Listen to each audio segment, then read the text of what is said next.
pernahkah kamu merasa seperti sedang diawasi? Atau mendengar suara langkah kaki di tengah malam, padahal kamu sendirian? Kadang, hal-hal tak masuk akal terjadi tanpa bisa dijelaskan.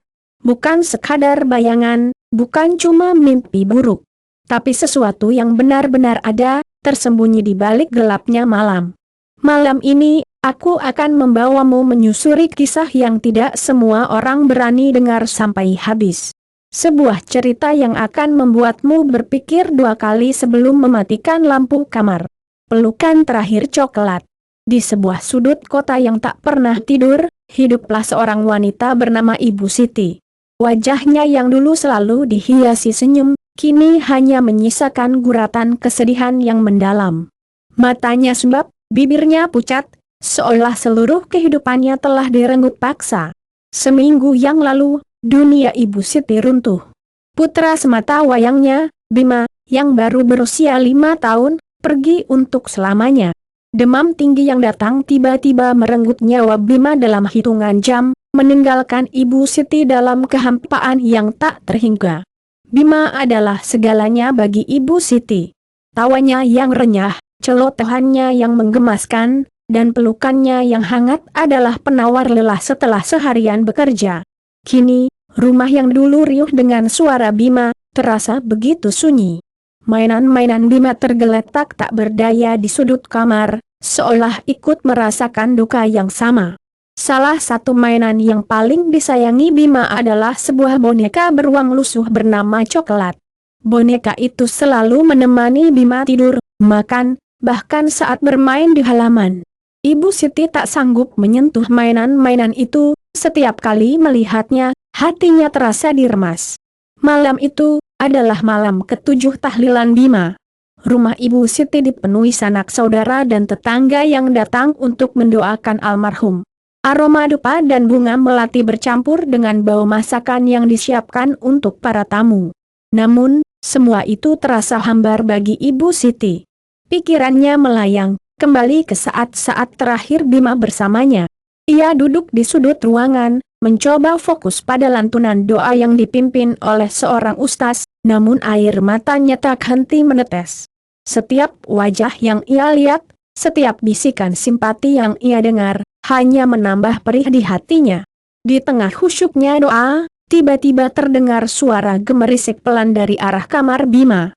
Semua orang terdiam sejenak, saling pandang. Ibu Siti merasakan jantungnya berdebar kencang. Ia tahu, itu bukan suara tikus atau kucing. Suara itu semakin jelas, seperti gesekan kain di lantai. Beberapa orang mulai berbisik, ada yang mengira itu hanya angin, ada pula yang mulai merasa merinding. Ibu Siti, dengan sisa-sisa kekuatannya, menoleh perlahan ke arah kamar Bima. Pintu kamar yang sedikit terbuka, kini terlihat bergerak-gerak kecil. Dan kemudian, dari celah pintu yang sedikit terbuka itu, muncullah sosok kecil yang familiar. Boneka beruang coklat, mainan kesayangan Bima, perlahan-lahan bergerak keluar dari kamar. Bukan digerakkan oleh seseorang. Boneka itu bergerak sendiri, merangkak pelan di lantai, seolah memiliki nyawa. Mata kancingnya yang hitam legam seperti menatap lurus ke arah Ibu Siti. Suasana hening seketika. Semua mata tertuju pada boneka beruang itu. Beberapa wanita muda menutup mulut mereka, menahan napas. Para pria dewasa terlihat tegang, tak percaya dengan apa yang mereka lihat. Ibu Siti, yang tadinya terpaku, kini merasakan aliran darahnya berdesir.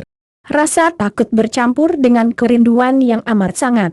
Boneka coklat terus bergerak, melewati kaki-kaki para tamu yang mematung, hingga akhirnya berhenti tepat di hadapan Ibu Siti. Boneka itu mendongak, seolah ingin meraihnya. Tanpa sadar, Ibu Siti mengulurkan tangannya yang gemetar. Ia memeluk boneka itu erat-erat, menciumnya, seolah sedang memeluk Bima. Air matanya tumpah ruah, bukan lagi air mata kesedihan yang hampa, melainkan air mata kerinduan yang terobati, meski hanya sesaat. Ia merasa Bima ada di sana, dipelukannya, melalui boneka kesayangannya. Malam itu, tahlilan berlanjut dengan suasana yang berbeda. Ada haru, ada keajaiban, dan ada sedikit rasa damai yang menyelimuti hati Ibu Siti. Itulah kisah mistis malam ini. Percaya atau tidak, semua kembali ke dirimu. Tapi hati-hati, kadang, yang tak terlihat justru yang paling dekat. Kalau kamu pernah ngalamin kejadian seram juga, tulis di kolom komentar, siapa tahu ceritamu yang aku angkat di video selanjutnya. Jangan lupa like kalau kamu suka cerita kayak gini, subscribe biar nggak ketinggalan cerita horor lainnya, dan share ke teman kamu yang berani nonton tengah malam.